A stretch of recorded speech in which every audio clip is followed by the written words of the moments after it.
the September 11th attacks were on a Tuesday. Robert Mueller had only been the FBI director for less than a week at that point.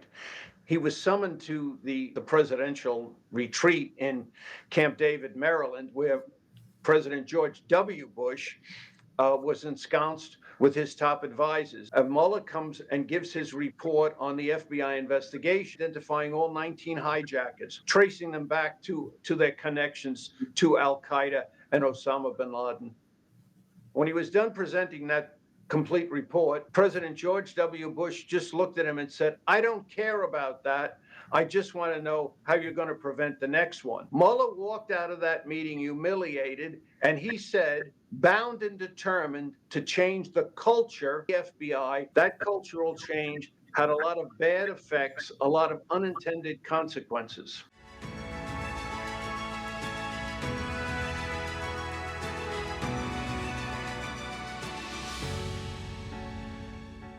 Today on Bets and Badges, we have the pleasure and honor of introducing and speaking with Thomas J. Baker, a 33-year FBI agent, retired now, a international consultant who is the legal attaché for not just the FBI, but the United States and two embassies, the embassy in France, the U.S. embassy that is in France, and the U.S. embassy in Australia.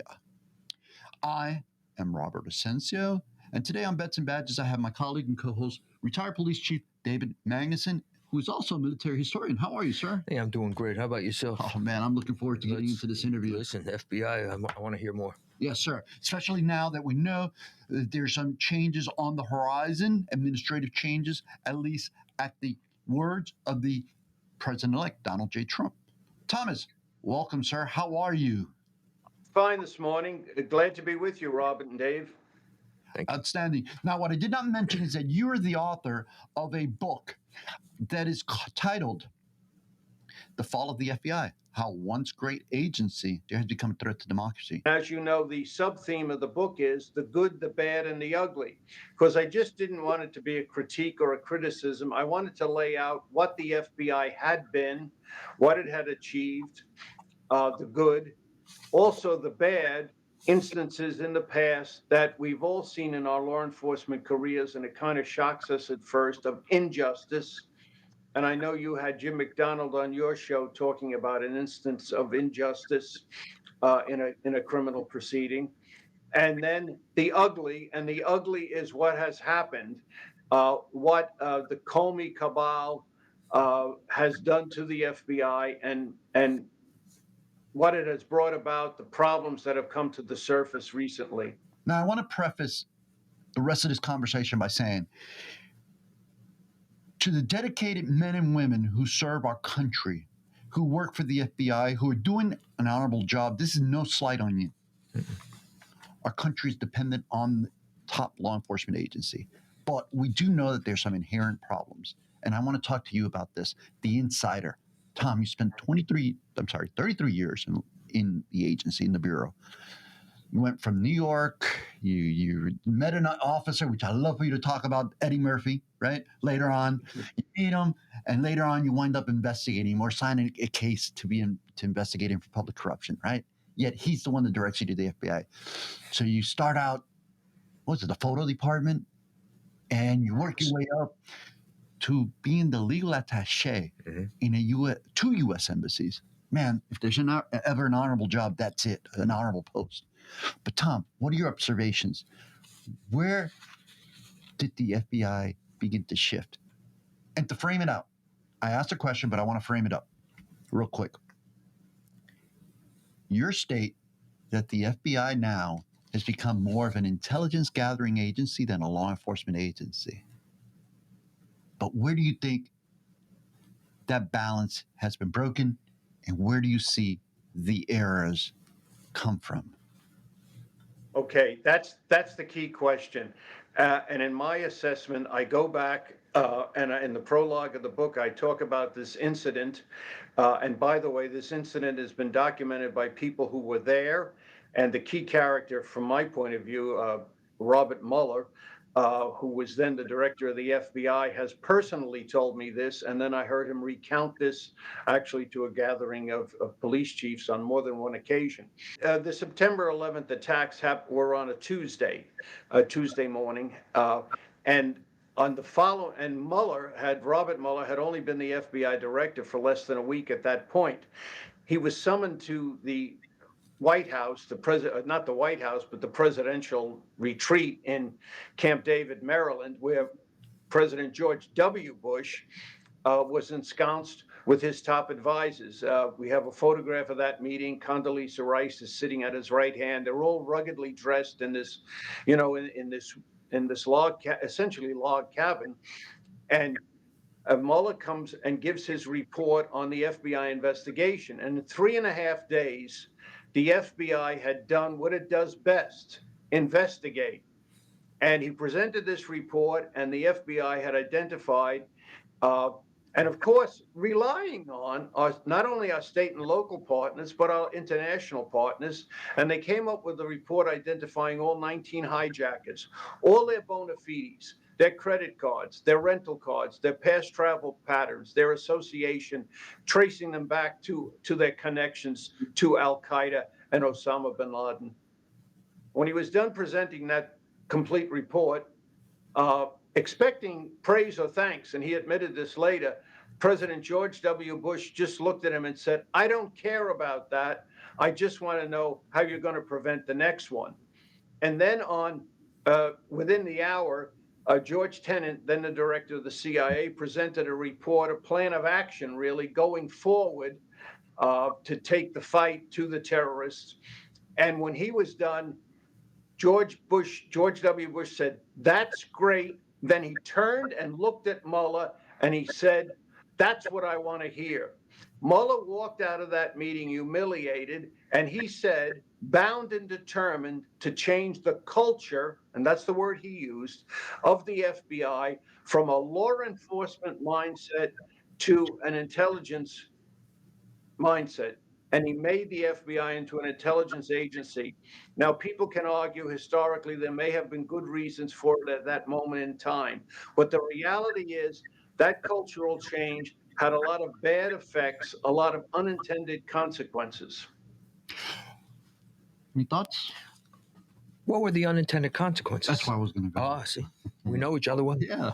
Sir? Okay. Well, what happens, and you gentlemen realize this, and if you reflect on it, I'm sure you'll realize it. In a law enforcement agency, you exist every day for when that day comes that you have to raise your right hand before a judge, a magistrate, a jury, a grand jury, and swear to tell the truth, the whole truth, and nothing but the truth to a set of facts.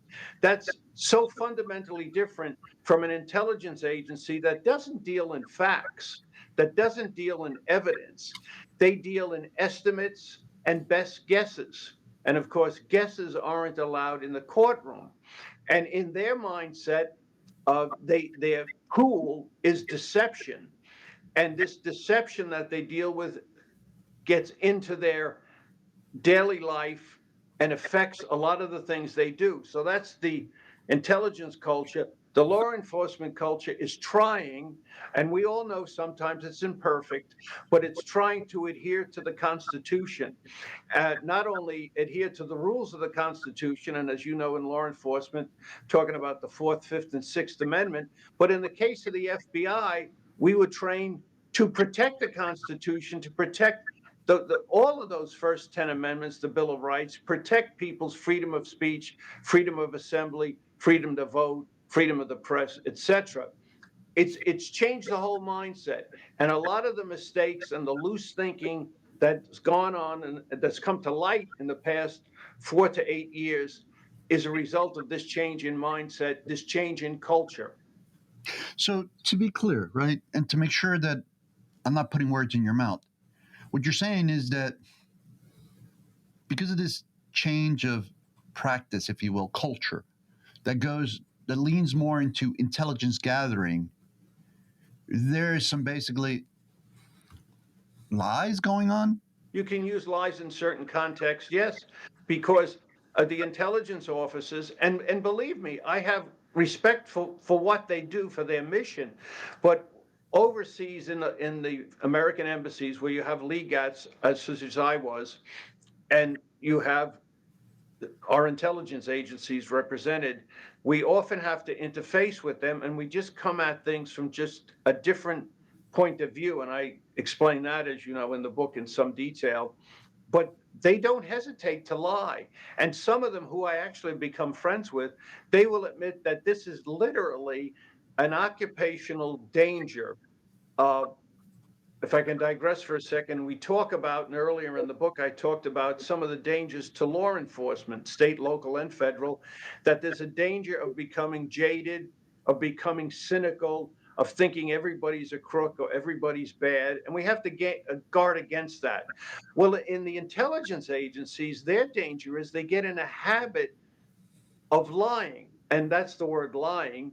They use the word operating. They operate all day long. And it gets to the point that they operate with their co-workers, their other Americans in the embassy, but also some of them have admitted, and this is a problem they have. Now, how does that spill over into the FBI? After September 11th, there was a new position created, intelligence analyst. The intelligence analyst job in the FBI was modeled on the CIA analyst, which many agents at the time even thought that was a mistake because it really didn't fit in a domestic security agency, the type of intelligence analyst they had in the CIA. Because in the CIA, and think about this, they encouraged the intelligence analysts to be imaginative, to be free thinkers, to imagine whatever they want and think about whatever they want. That really doesn't fit in a domestic intelligence agency trying to operate in a democracy where you have to respect people's rights. So we have the phenomenon that happened last year. It came to light, and it's well documented now, where you have a couple of intelligence analysts and their supervisor rethinking and coming up with the idea that Catholics who prefer traditional worship, use of Latin, etc., that they somehow are potential domestic extremists, domestic terrorists, and they tried to initiate investigations of those individuals and groups. That's way out of line. That's having no regard for the Attorney General guidelines, which the agents used to be trained to, that there were certain things you had to be very careful of stepping around. And certainly the freedom of religion, the freedom of speech are two of those things. Let me bring it back to something that's a little bit more contextually relevant to those that will listen here. Is the misinformation that you're speaking of when they're building cases politically driven? And that certainly came to light in the initiation of the Russian collusion investigation. Looking back on that, the Inspector General reports, of which there's been several, and the Durham report, Durham being a special counsel that was appointed by Attorney General Bill Barr to look in this, they looked into it thoroughly, and it turns out there really was no justification for initiating that investigation. And that should have been handled with the greatest sensitivity because it any investigation that impacts the civil liberties of an American citizen should be handled carefully. But it's even more sensitive when you're investigating a presidential candidate and a presidential campaign. And that investigation was initiated in retrospect with no justification. And that was the finding of the Durham report. You know, just to use an old euphemism, I mean, FBI's basically should be Joe Friday, just the facts. Whatever's there, you go down that road. You investigate it because there's nobody better in investigating things like that than the FBI. Okay. I understand what the CIA or intelligence needs to do. And I think most Americans feel the same. Listen, get the job done. We understand how the CIA or intelligence has to go about their thing. And I think by the same token, they expect the FBI to go down a certain road too, to be that model of professionalism. Now, this is all very intriguing, the information we're hearing now, and you know the motivations, the ulterior motives, as you would. So I want to hear more about it. So you know, as a person who's run investigative units, right, myself, I look at the chain of command, right? The levels, the check levels, if you will. There's a level of supervisory command. There's a review process where the facts are vetted, not vetted, but examined, right, and ensured that contextually that investigation is based on facts, right, before it even goes anywhere, before it even evolves and more resources are put into it. But what you're saying and what you point in your book paints a picture that at all levels of these checks and balance sections, there's a buy-in to this embellishment practice. Is that what you're saying? That at all levels of the check process, or are they just skipped? Please give us some insight. Robert, you're onto something there. And as you say, I do mention this in the book. One of the things Mueller did when he deliberately decided to change the culture of the FBI, he wanted more centralization. So traditionally, and when I say traditionally, I mean for 75 years, the FBI had a system of case management that involved what they called an office of origin.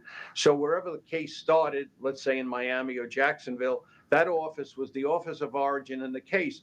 But agents, a case agent, had the authority to set out leads. If leads needed to be covered in Mississippi or Georgia or someplace further afield, they send a lead and request that office to go out and conduct an interview or do a record search or whatever the case may be. And that case was managed in a field office. So you had the case agent managing it. His field supervisor and another agent, more experienced, would be looking over his shoulder. Then you had the agent in charge of that office, perhaps looking over their shoulder. And only then would the results of that investigation go to Washington to headquarters, where somebody else, removed, more objective, would look at it again. And this was a good safeguard. Layers of review, layers of independent judgment. As you both probably know and perhaps have experienced in your own careers, investigators, police officers, and they get their own case, they get very enthusiastic about it. Good ones do.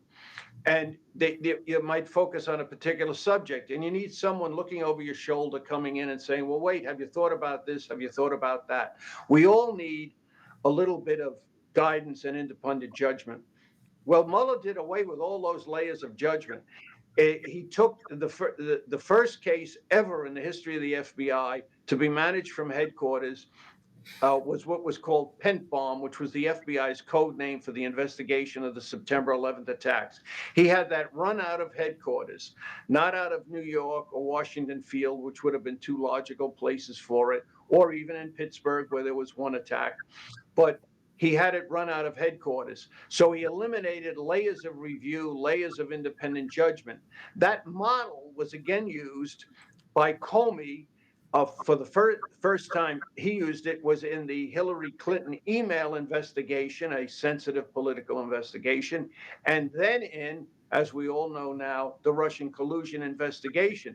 So you had in that instance a situation where on a Sunday, this fellow Peter Strzok, a deputy assistant director, rather high-ranking individual, came into FBI headquarters in Washington, D.C., and wrote a communication opening the investigation of the Trump campaign, setting out a lead for an individual in London to be interviewed. And the following day, he left Washington, went to London, and conducted that interview himself.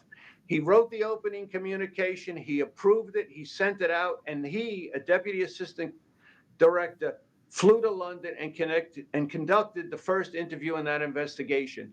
No levels of review, no levels of independent judgment. It was bound to end badly. So you're talking about the Steele dossier. For those of you that are interested in finding out more about what Thomas J. Baker's talking about, please consider buying his book, The Fall of the FBI. It's up on the screen. Can you provide him a link of where to find it, Thomas? Certainly, it's available on Amazon.com. That's where a lot of people buy their books today, and also Barnes & Noble online and in many Barnes & Noble stores. Yes. Tom has been involved in a lot of cases that we have witnessed. Yeah. and seen in the media. Yep. He can give us a lot of insight. But I know that you have worked with the FBI. Well, to be fair, and to the credit to the FBI, I'm extremely proud. I was the NA member, Session 224. Tell us about your opinion on where does the FBI go now, right? What happened in Crossfire Hurricane was not just a few bad apples like Strzok and Comey. It was the culture allowed it to happen. And you have to change the culture. It'll take an effort, but that's what needs to be done. Well, thank you. David, any closing thoughts real quick? When you change a culture, perhaps it's easy because you know where the culture, what you left from. Go back to it. So you're not having to reinvent it. Go back to where you started from. What's your base? What's your core value right there? Because as Tom said, you left from that to go into intelligence. Maybe easier said than done, but return to it. Yeah. So just in closing, first of all, thank you for your service once again. Can't thank you enough. For those of you that have been watching, are more interested, please stay tuned because we will have more with Thomas J. Baker, more insight of the FBI. My name is Robert Asensio. I'm here with David Magnusson. This has been another episode of Bets and Badges. Ray Shell and our producer behind the scenes. Thank you, Michael Grant Miller, the community news team. We can't thank you enough, and you, the audience. We look forward to speaking with you in the coming days, coming weeks. You can find us on all podcast platforms under Bets and Badges or at Bets and Badges.